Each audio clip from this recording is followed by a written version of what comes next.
오늘 우리에게 주신 하나님 말씀은 에레미야 47장 1절로 7절까지 말씀입니다.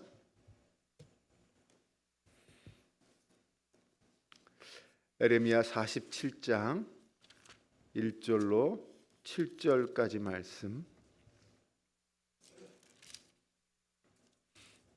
저와 여러분이 한 절씩 교독하며 봉독하겠습니다.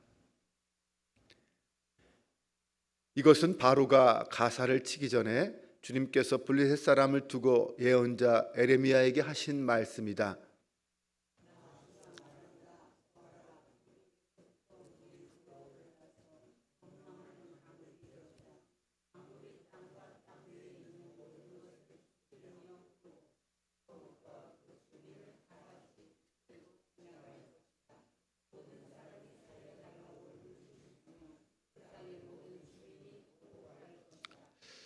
오늘 말씀은 새번역 성경으로 볼 텐데 앞으로 보면서 화면으로 함께 봉독해 주시기 바랍니다. 제가 미처 말씀을 드리지 못했네요. 3절입니다. 군마들의 요란한 말발굽 소리, 덜컹거리며 달려오는 병거들의 소란한 바퀴 소리에 아버지들은 손이 풀려서 자식들을 돌볼 겨를도 없을 것이다. 두로와 시돈에서 올 수 있는 최후의 증거들은 모두 멸절시킬 그날이 왔다. 크레타 섬에서 살아남은 블레셋 사람들을 나 주가 멸망시키겠다. 가사는 슬픔에 겨워 머리털을 밀고 아스글론은 말문이 막힌다. 안악에 살아남은 자들아, 너희가 언제까지 몸에 상처를 내며 통곡하려느냐. 너희가 주님께서 보내신 칼아, 내가 언제까지 사력을 계속하려느냐. 제발 너의 칼집으로 돌아가서 진정하고 가만히 머물러 있거라 한다마는, 다 같이, 내가 그 칼을 보냈는데 그 칼이 어떻게 가만히 쉬고 있겠느냐. 그 칼은 아스글론과 해변 지역을 치라고 내가 보낸 것이다. 아멘. 할렐루야. 많이 더우셨죠? 잠들은 잘 주무시는지요?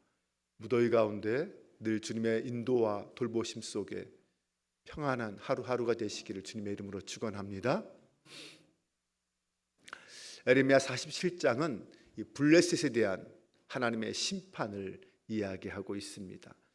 아스돗, 아스글론, 가사, 에그론, 가드라는 이 다섯 개의 도시국가로 이루어진 나라가 블레셋입니다. 이 블레셋은 아브라함 시대 때부터 이미 존재했습니다. 그러면서 이스라엘 민족의 가장 큰 걸림돌, 대적이 되었습니다. 하지만 그들은 다른 주변의 나라들보다 더 강력하게 발전하지 못하고 항상 주변 나라들의 번영과 안전에 걸림돌 노릇맛 많이 했습니다. 특히 이스라엘은 이 블레셋 때문에 많은 시간 동안 어려움을 겪었습니다. 사사시대에는 삼손 때부터 블레셋과의 갈등이 있었죠. 이미 블레셋은 그때부터 이스라엘과 아주 밀접한 관계를 맺고 있었습니다. 엘리 제사장 때는 블레셋에게 법궤를 빼앗기기도 했습니다. 또 이스라엘의 첫 번째 왕이었던 이 사울은 블레셋과의 전쟁에서 패하고 목숨을 잃었습니다. 블레셋과 이스라엘은 이렇게 여러 가지 일로 정말 오랫동안 악연을 이어왔습니다.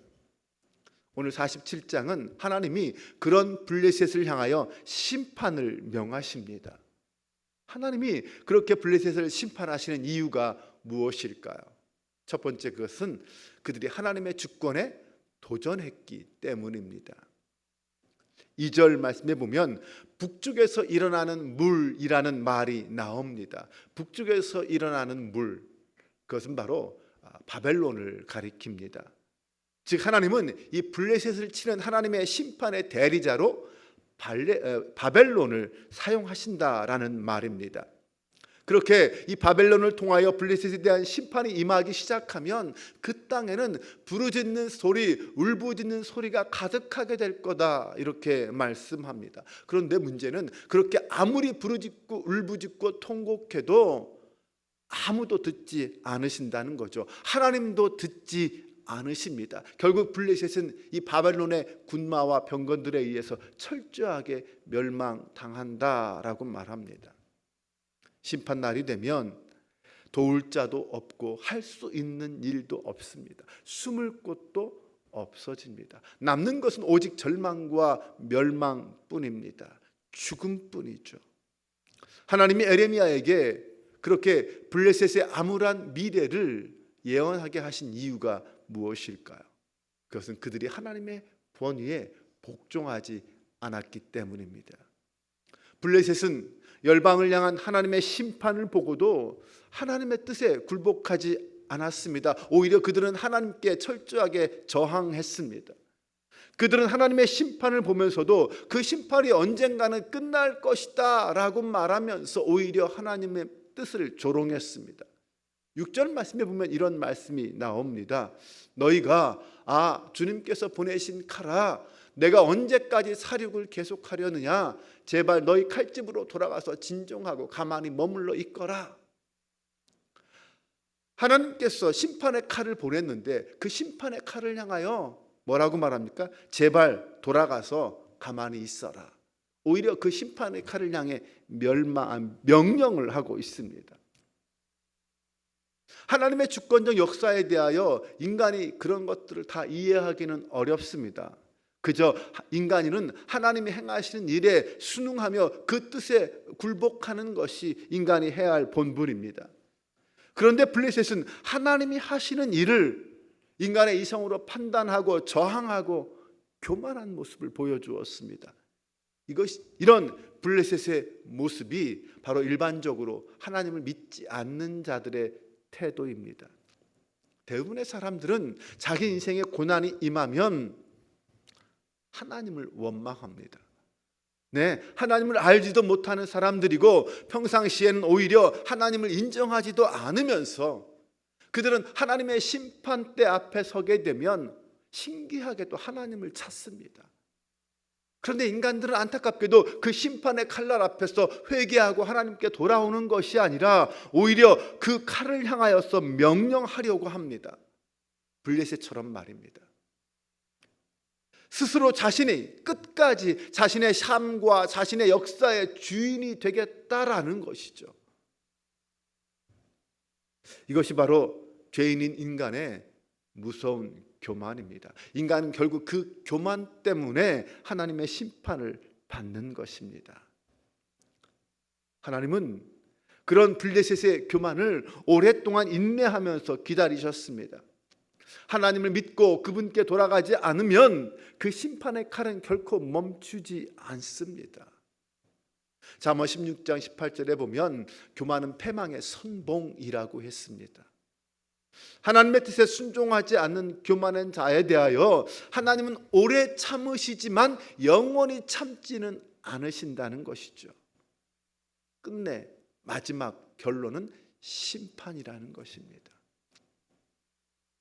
그것은 우리에게도 마찬가지입니다. 하나님은 우리의 죄악에 대해서 오래 참으시지만 영원히 참지는 않으십니다. 하나님의 심판이 임하기 전에 회개하고 돌이키는 것이 중요합니다. 그러므로 인간은 하나님의 하시는 일이 이해가 되지 않더라도 겸손히 그 하나님의 뜻이 이루어지기를 위하여 기도하면서 기다려야 합니다. 하나님의 판단이 항상 인간의 생각보다, 인간의 이해보다 앞서 있다라는 사실을 인정해야 한다는 것이죠. 하나님이 블레셋을 심판하시는 두 번째 이유는 그들이 악행을 저질렀기 때문입니다. 하나님이 블레셋에게 내린 철저한 심판은 구약의 오랜 역사 동안 그 역사를 통해서 알 수 있듯이 그들이 그동안 저질러 왔던 온갖 악한 일들 때문이었습니다. 그들은 오랫동안 이스라엘에게 온갖 다양한 고통을 주면서 이스라엘을 괴롭혀 왔던 그런 존재들이었습니다. 이스라엘 민족이 하나님을 떠나 불순종하게 되면 하나님은 이 블레셋을 들어서 이스라엘을 치기도 하셨습니다. 하지만 하나님은 결코 이 블레셋이 저지르는 그 온갖 악한 일들을 잊지 않으셨습니다. 그들은 팔레스타인 지역에 살았습니다. 특별히 그들은 해변 지역에 살았어요. 지중해와 맞닿은 곳에 있었습니다. 그러면서 그들은 다곤과 아스타롯과 바알세불 같은 온갖 우상들을 섬겼습니다. 바로가 잠깐 정복했던 이 가사라는 곳은 블레셋 사람들이 섬기던 우상의 신전이 있었던 곳입니다. 본래 그 가사는 여호수아가 유다 지파에게 주었던 땅입니다. 그런데 블레셋 사람들이 빼앗아서 그곳에 이 다곤 신전을 세웠습니다. 하지만 그들이 섬기는 그 어떤 우상도 그들을 결코 구원하지 못했습니다. 블레셋은 바벨론에 의해서 이 땅에서 완전히 그 나라가 지워져 버립니다. 이처럼 하나님은 당신의 백성들을 괴롭혔을 뿐만 아니라 도덕적으로 영적으로 타락한 그들에게 결국 심판을 내리신 것입니다.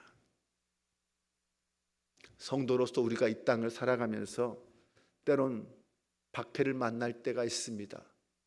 그리스도인들을 대적하는 사람들을 만날 수도 있습니다. 성경은 분명히 말합니다. 경건한 성도에게는 언제나 고난이 있다, 박해가 있다라고 말합니다.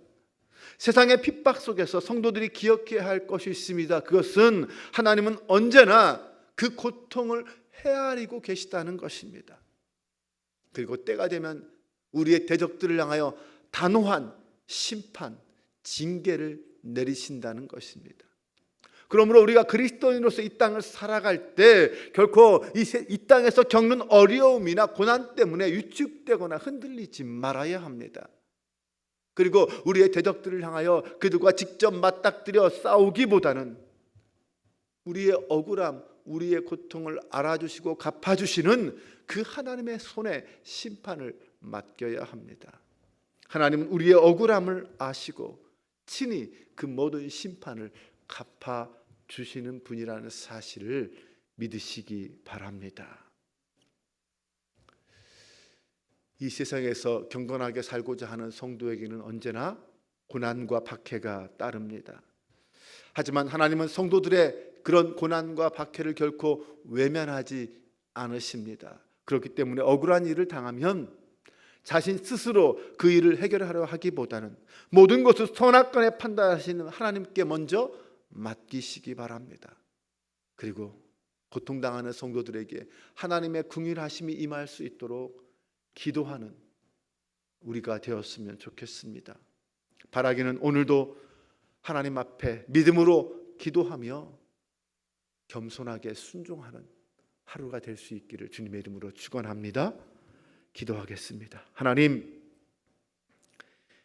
이 땅에 살면서 악인이 형통하는 것을 보게 됩니다.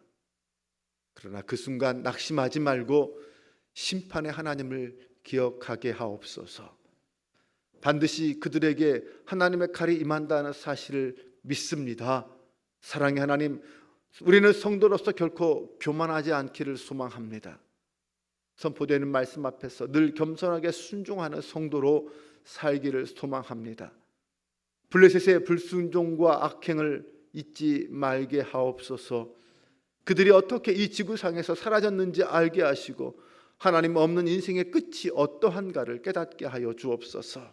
오직 우리 인생의 주인은 하나님이심을 믿고 오늘도 사랑과 믿음과 소망의 삶을 살아가는 저희들 되게 하여 주옵소서.